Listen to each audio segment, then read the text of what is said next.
Did you know that every relationship goes through 5 crucial stages? And the most interesting part, how you handle each one can determine the future of your relationship. In today's video, we're going to unravel these stages and, most importantly, how to overcome them so that your relationship strengthens instead of weakening. If you've ever wondered why some relationships last and others don't, or how to avoid those endless crises, this video is for you. Stay until the end and discover the keys to keeping your relationship healthy and long-lasting. Ready to dive in? Every relationship, no matter how it started or how long it's been going, goes through a journey that can be compared to a natural cycle. Think of it like a plant growing. It starts with a seed, needs care and attention, and eventually faces the need to be pruned or adjusted to stay healthy. The same happens in relationships. They don't follow a linear path, but rather a series of stages that challenge us to understand not only the other person but also ourselves. Most people believe that if everything is going well in the beginning, the relationship will be easy and will always follow this perfect rhythm. However, early on, people start to realize that not everything is as it seems. Small differences begin to arise, and the enchantment phase of the relationship starts to fade. But it's at this point that many people make a crucial mistake, trying to keep the relationship in the idealized phase, not realizing that it's just one step in the natural process. How we handle each of these stages can determine the relationship's future. If you can face the challenges of the second stage, for example, you can turn your relationship into something more mature and long-lasting. If you ignore these signs or don't know how to handle them, it's easy to fall into a trap and feel that the relationship has no future. Often, what stands out during these stages are not just the challenges, but the opportunities for growth. The relationship is a true school of learning, where both the strengths and weaknesses of each person are exposed. This requires a great deal of adaptability, communication, and, above all, empathy. Therefore, understanding that the relationship is on a journey and recognizing that each stage brings essential lessons can help you overcome obstacles with more maturity and awareness.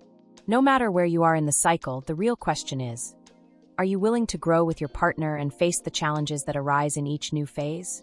The real key to a successful relationship is how you choose to deal with these transitions and allow yourself to learn and evolve alongside the other person.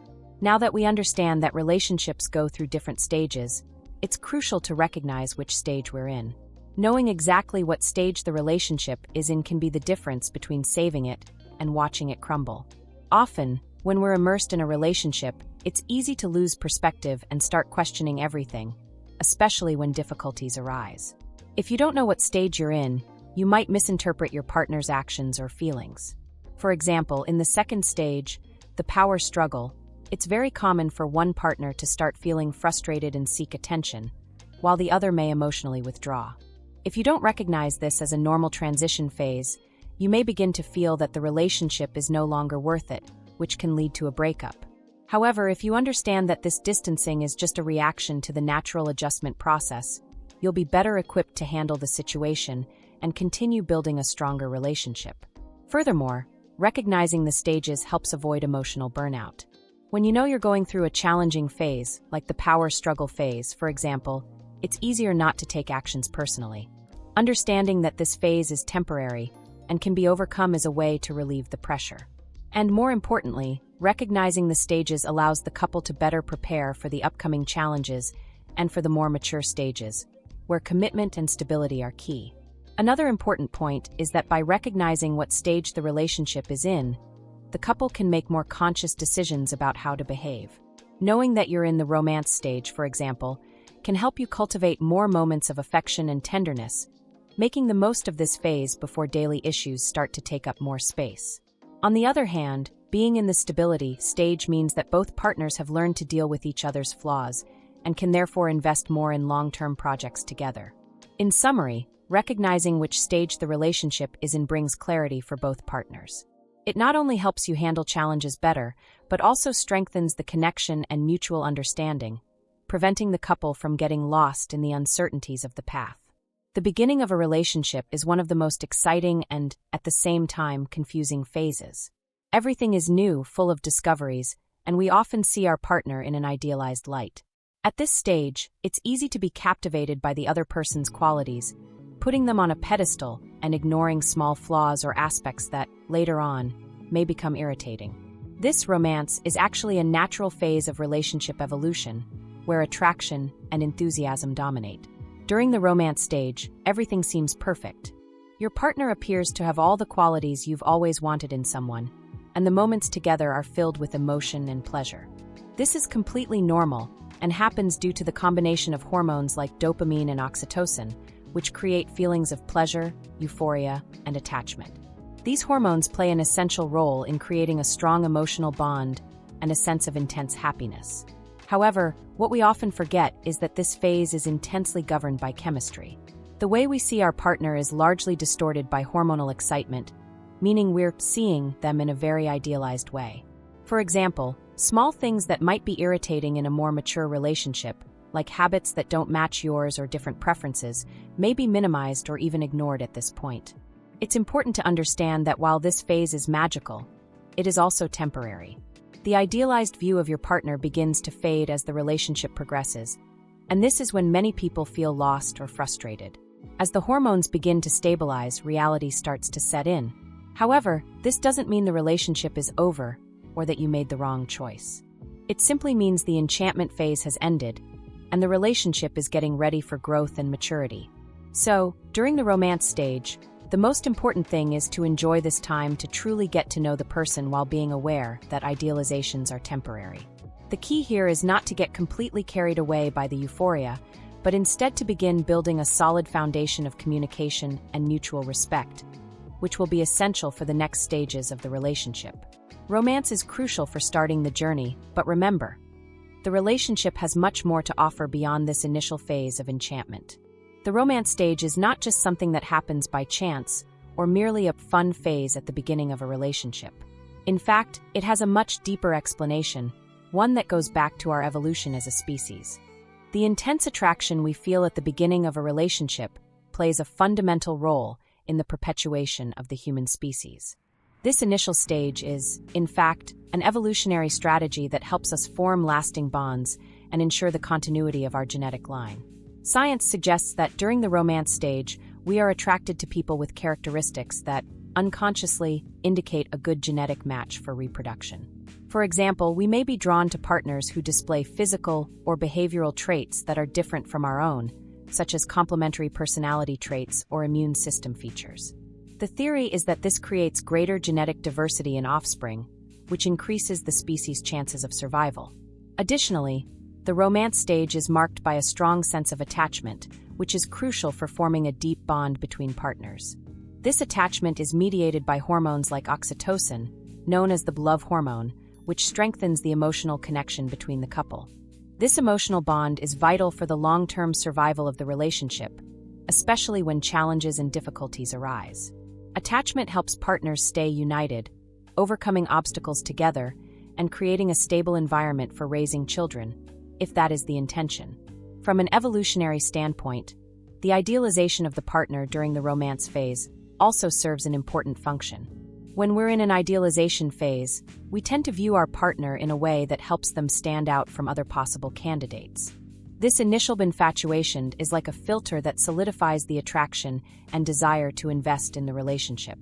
At the same time, this phase serves to create a foundation of trust and security. In ancestral times, forming a stable partnership was essential to ensure the protection and care of children, especially in the early years when they were entirely dependent on their parents' care. Romance, with all its enthusiasm and euphoria, is a way of propelling us to form that partnership, even in modern times when reproduction is no longer the primary focus. Therefore, romance is not just a fleeting phase. It has deep biological roots, serving as the foundation for a lasting connection. It's a preparation for a stronger bond, where partners, after overcoming the initial challenges, can build something more stable and meaningful in the long run.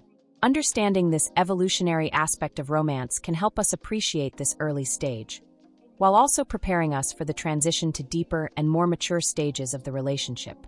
The end of romance, or the transition to the next stage, can be a difficult moment for many couples.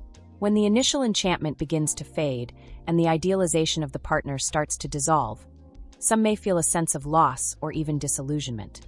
After all, that intense euphoria, when everything seemed perfect, gives way to a more tangible reality with its ups and downs. At this point, it's easy to wonder whether the relationship will continue or if it's, in fact, losing its shine. This transition happens because the romance phase, as we've seen, is governed by intense and impulsive chemistry, full of hormones and heightened emotions. When those hormones begin to stabilize, the euphoria diminishes, and the partner's imperfections become clearer. What once seemed charming may now be perceived as irritating, and characteristics that were once easily ignored can become more evident. This process of disenchantment is completely normal and, in fact, is a fundamental part of any relationship's growth. When idealization fades, the couple begins to see each other more realistically and authentically. This is the moment when the need arises to deal with imperfections and differences in a more mature and constructive way. Rather than abandoning the relationship because it feels like the magic is gone, this stage is where the couple has the opportunity to build a more solid love based on acceptance and respect. It's important to realize that, instead of marking the end of the relationship, the end of romance opens the door to something deeper and more enduring. It's the transition from romantic and idealized love to a more realistic and stable love. This phase also brings new challenges such as fears about the future, doubts about the longevity of the relationship, and the need to establish new goals as a couple. The key to this transition is communication. When both partners are able to speak openly about how they're feeling and what each of them expects for the future, it's possible to navigate this transition in a healthier and more positive way. This is the stage where the couple has the opportunity to define together what they want from the relationship and how they'll handle the challenges that arise, further strengthening their bond. So, instead of viewing the end of romance as a negative thing, it's important to see it as an opportunity to mature and evolve as a couple. This allows the relationship to develop more solidly, based on mutual respect and understanding of each other's needs and expectations. The end of romance is not the end of the relationship, but the beginning of a new phase full of potential for growth and genuine connection. After the initial enchantment and the transition to a more realistic phase, many couples enter the second stage of the relationship, known as the power struggle. This phase can be difficult because it's when the first frustrations and differences begin to appear more clearly. The romance stage, with all its euphoria, has given way to a more complex reality where expectations start to clash with everyday life. At this point, it's common for partners to begin questioning each other's behavior. The small flaws that were once overlooked now become more noticeable and can lead to conflicts. Communication that once seemed natural may begin to break down, leading to resentment, misunderstandings, and emotional distance. One partner may feel like they're giving more to the relationship than the other, or may feel that their needs aren't being met. The power struggle stage is also marked by a constant struggle for attention and affection. One partner may feel neglected, while the other might feel they're not receiving the recognition and respect they deserve. At this point, it's common for one partner to seek more closeness while the other withdraws, creating a cycle of mutual frustration. This can generate a sense of a power struggle, where both try to win over the other, whether in arguments, daily decisions, or even in the way they express their feelings. The main challenge of this stage is the risk that arguments and fights will become constant, feeding a cycle of emotional distance. Often, the couple becomes so focused on winning the argument that they lose sight of what really matters: the relationship as a whole. This is the moment when the couple begins to realize that more than just initial attraction is needed for the relationship to survive. The communication breakdowns and insecurities of each partner need to be addressed in an honest and open manner, so they don't turn into sources of hurt or resentment. However, it's important to understand that this stage doesn't mean the end of the relationship. On the contrary, it's a normal part of the maturation process of any bond. Each partner is learning how to deal with each other's differences and finding ways to communicate more effectively. This is the point where the couple must decide whether they'll continue to invest in the relationship or if, instead, they'll let the differences become bigger than the love that still exists. The key here is having patience and the willingness to learn how to deal with conflicts constructively. Couples who overcome the power struggle phase usually come out of it stronger, with a deeper understanding of their own needs and those of their partner. The goal is not to win over each other, but to find a balance where both feel heard, respected, and valued. With time and mutual effort, this phase can be overcome, paving the way for a more balanced and stable relationship. The power struggle phase is a critical point in relationships. As I mentioned, the frustrations and misunderstandings generated during this period can lead couples to emotionally distance themselves. In some cases, the temptation to end the relationship may become very strong, and many couples end up separating during this phase. The reason for this is that, at the height of conflicts and misunderstandings, many start to question whether the relationship is truly worth it. During the power struggle, it may seem like the differences between partners are insurmountable. Arguments may become more frequent, and the feeling of constantly fighting can lead to emotional exhaustion. When this happens, some couples feel like they're stuck in a cycle of frustration and begin to think that separation might be the only way out. The key to overcoming this phase without falling into the temptation to give up lies in how the couple deals with difficulties. If both are willing to invest time and energy into improving communication and solving problems maturely, it's possible to get through this stage. However, if the lack of communication, understanding, and commitment continues, separation becomes a real possibility. It's important to understand that separation, while it may seem like an immediate solution to discomfort, is not always the definitive answer to relationship problems. Sometimes couples are simply going through a period of natural emotional wear and tear.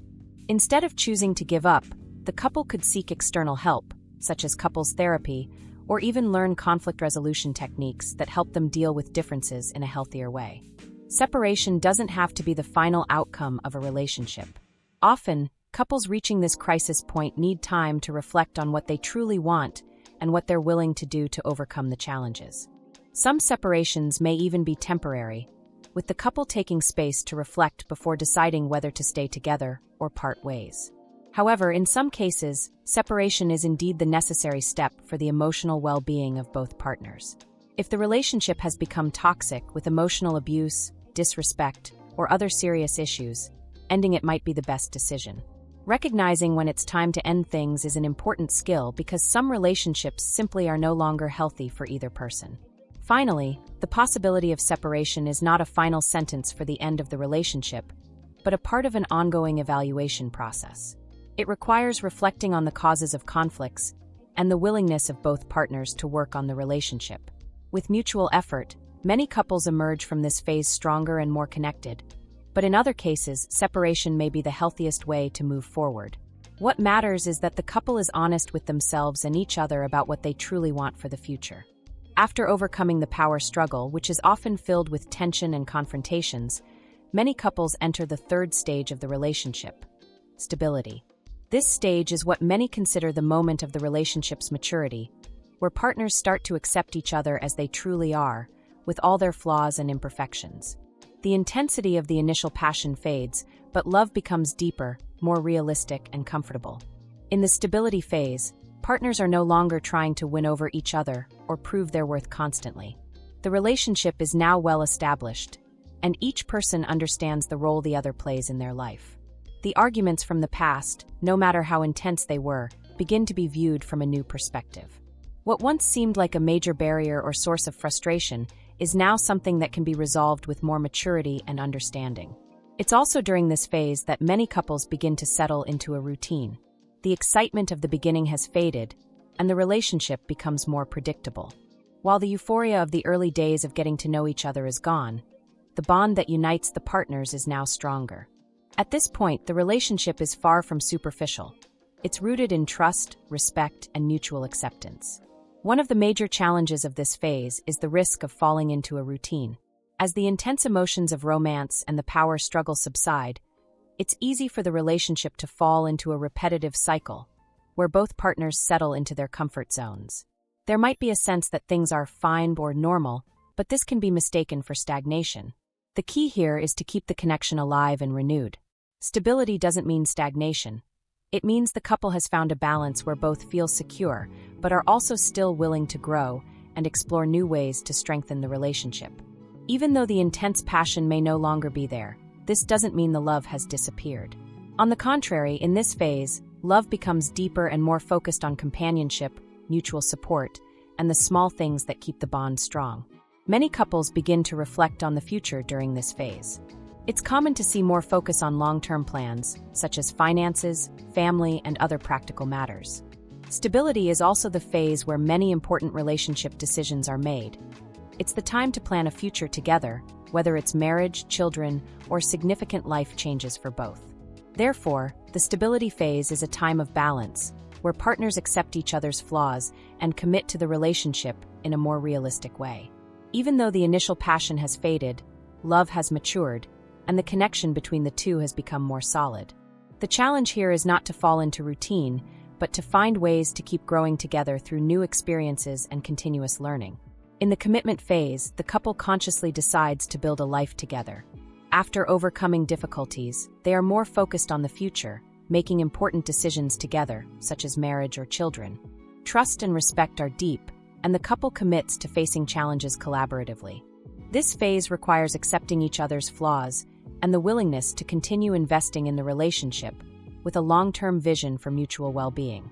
In the fifth stage, the relationship reaches its full maturity, where love is based on trust, respect, and companionship. There's no need to prove anything to each other anymore, and imperfections are accepted with gratitude. The couple shares common goals and purposes, such as raising a family or contributing to the community. The relationship is marked by serenity, resilience, and the ability to face challenges together without losing balance. This stage reflects deep, stable love with a strong sense of purpose and gratitude for the shared journey. I hope you enjoyed this content about the stages of a relationship. Now, I'd love to know your opinion. Which of these stages do you think is the most challenging? Leave your comment below. And if you're not subscribed to the channel yet, be sure to subscribe and hit the bell so you don't miss any new videos. Oh, and don't forget to like this video if it was helpful to you. Your interaction is really important for me to keep bringing content like this. See you in the next video.